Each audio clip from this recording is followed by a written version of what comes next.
Hi there, you are welcome. Now I'm going to show you how to add more interesting stuff to your project with behaviors.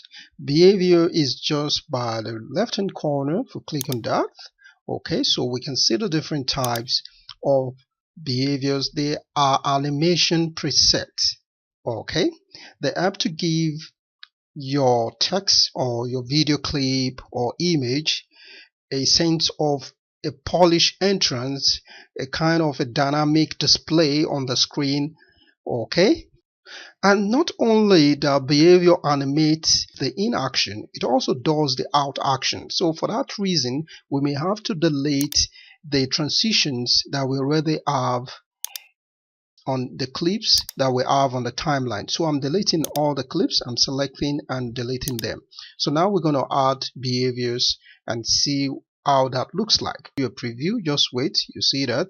So within 2-3 seconds you see the preview. So you can have a preview of each type of the behaviors. Okay, so after that we can go to the proper settings to change some of the settings. Okay, so we have the in tab, we have the during, and we have the out.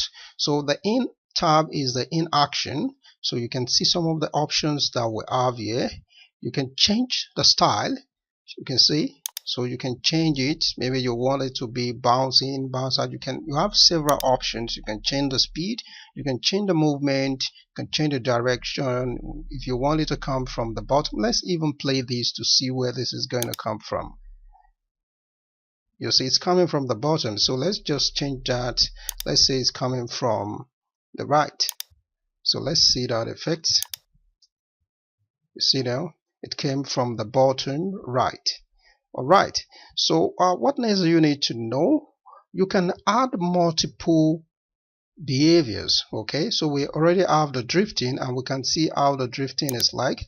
The drifting comes from the right, the bottom right. So let's say we want this jump and fall.